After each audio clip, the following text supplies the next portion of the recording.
It's still summer, so here's what to pour.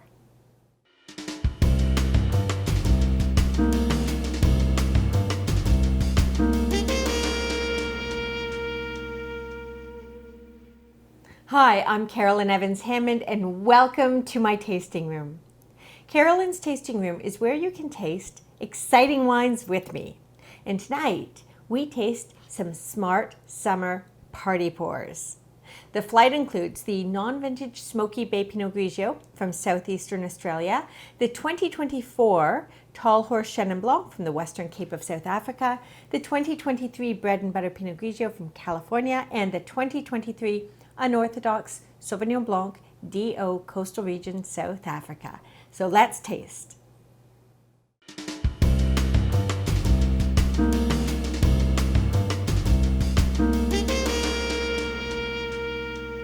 Now, a summer party isn't a summer party without a little bit of sparkle. Now, a great way to add sparkle to a summer party is to serve white wine spritzers.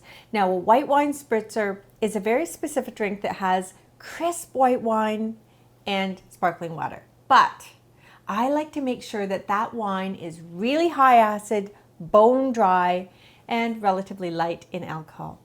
So the wine I'm suggesting for today is this one. It's non-vintage Smoky Bay Pinot Grigio. It's not a fancy Pinot Grigio, but it's got the perfect structure for a spritz. 12% alcohol, 3 grams per liter of sugar, and it won't break the bank at about $10.45 per bottle. So in the glass, smell it, give it a smell.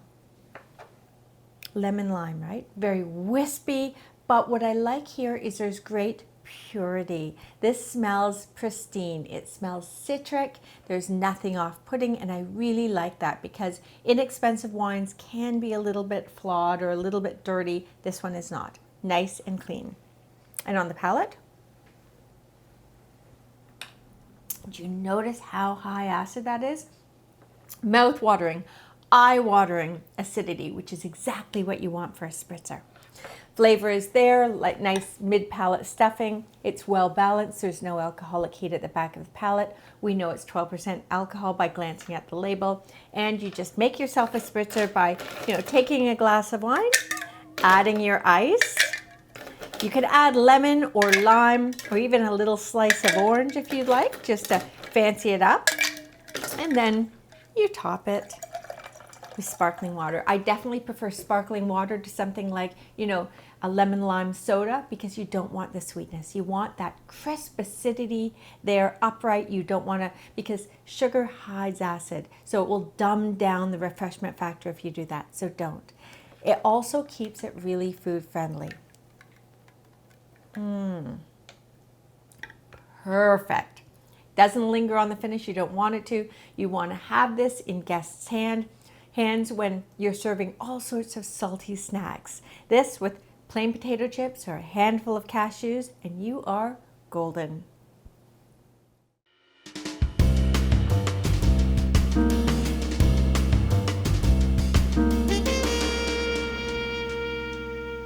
And the second wine in our flight is Tall Horse Chenin Blanc from South Africa. So pour yourself a glass and let's taste.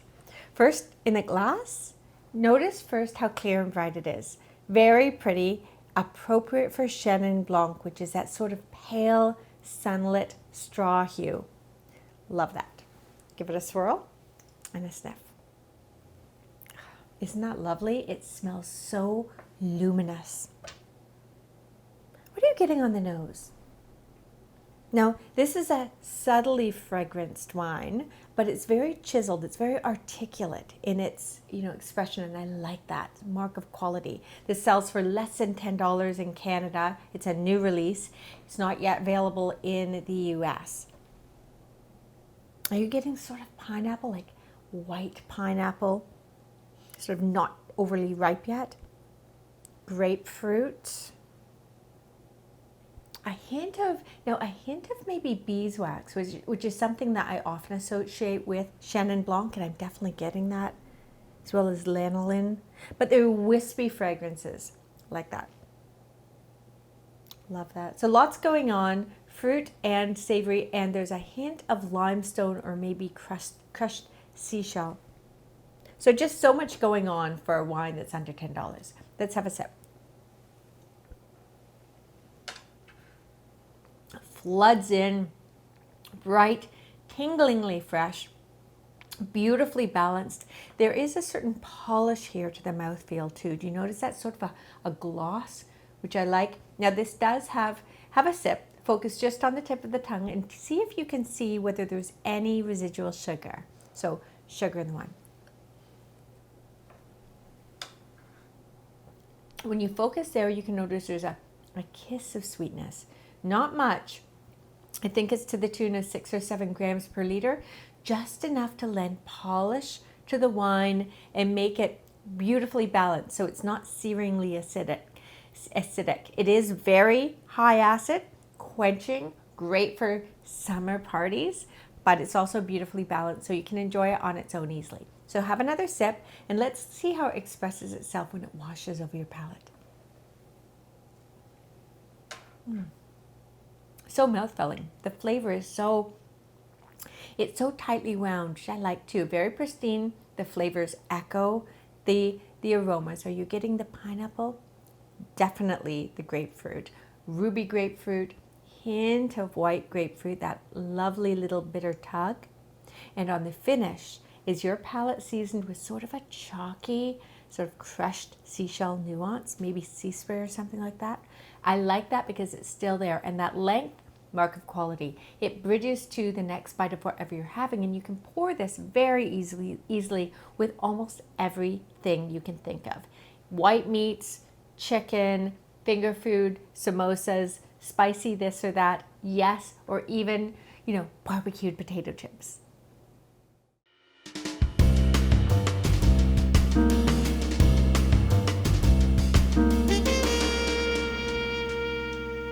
And now we're into sunny California. So this is a Pinot Grigio that says California. So expect something a little bit riper. Now, pour your glass. Notice the color. Yes, typical for Pinot Grigio. So it's very pale, very bright, very clear, which means it's stable. Give it a swirl and let's have a sniff. Lemon and lime for sure. Do you notice a fluttery floral note? Oh, I do, and I really like that, sort of like lemon blossom or something. Very pretty.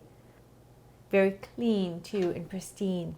So have a sip and let's see how it speaks to us.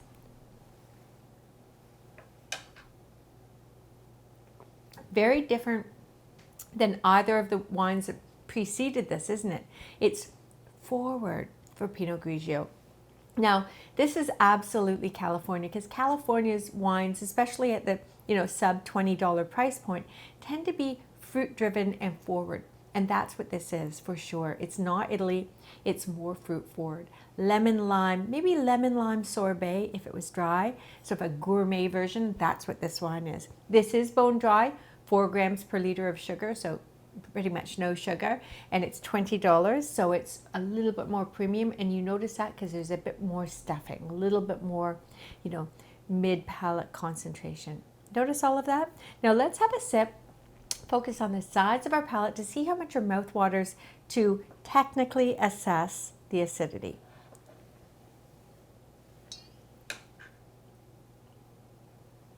High acid, but beautifully balanced. It doesn't stand out. It's not too sharp.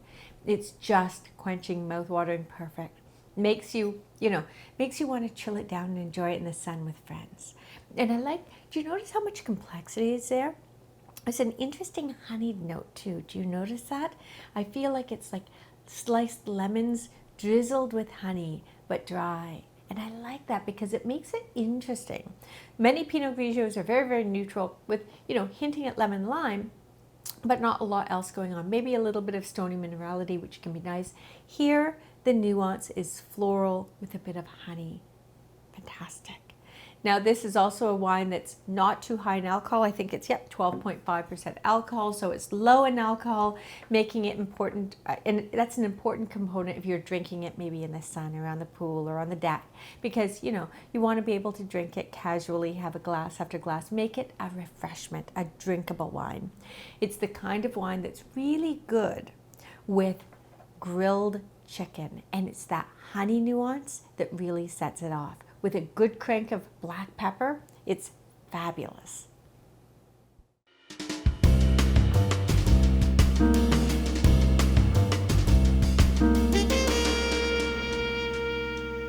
And the fourth wine in our flight is a Sauvignon Blanc. It's the 2023 Unorthodox Sauvignon Blanc from South Africa, and it's fantastic, especially with summer dinner parties. You serve it with all that great produce that you might have picked up at the farmer's market, and you're golden. The reason I like it actually is because Sauvignon Blanc intrinsically tends to have an herbaceous note or a green note underpinning the fruit. And what that does is it sets off all the green notes in all of that, the leafy greens that you're serving, at dinner, or maybe the fresh peas and things like that. I just love it. I think it works marvelously and makes it feel fresh. So pour yourself a glass of our Unorthodox and notice the color first. Clear, bright, sunlit, and pale. Sauvignon Blanc for sure. Perfect, good condition. Give it a swirl. Now, Sauvignon Blanc is a notoriously aromatic grape variety, so we should be getting lots on the nose. And we do, and it smells perfect for what it is, which is a sort of green apple, Granny Smith apple. There's that green note, a herbaceous note we talked about. And there's also, do you notice a little bit of white peach?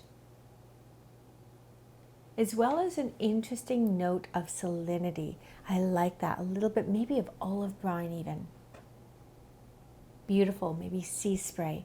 That's great because it lends sophistication and will season the palate when you're at the table. So let's have a sip and see how it expresses itself.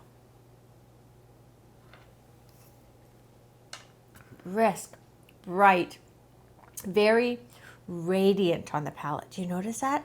I love that you have that, and suddenly it is liquid sunshine. It's fantastic. Now, this is low in alcohol, but not really low. It's 13%, which means there's enough weight to stand up to a plate of food. Now, the body of a wine is directly associated with the alcohol level. So 13% means it's a medium-bodied white wine. So it's fantastic at the table, and it's also dry. I think this has to the tune of 2 grams per liter. So it's a bone dry wine, but it doesn't taste too dry or austere, does it? There's enough fruit to almost lend almost a coating to the palate. It just holds the fruit. It tastes plump even. Do you notice that? Let's have another sip. Yeah, there's richness there. Beautiful. I love the expression of this wine. I think it's fantastic. It's also kosher, if that matters to you. And it's got lots of length, which is fantastic because it's a mark of quality. It's a kind of wine I think you can pour with pride. And it's still cascading. What I like is the complexity isn't just, as it upon the entry, if you like, and as it arcs down, but actually continues to morph on the finish. I'm getting orange, a little bit of orange zest, bitter orange zest, a little bit of papaya, lime, and then the salted stone at the very finish. Fantastic value for money at less than $20 a bottle.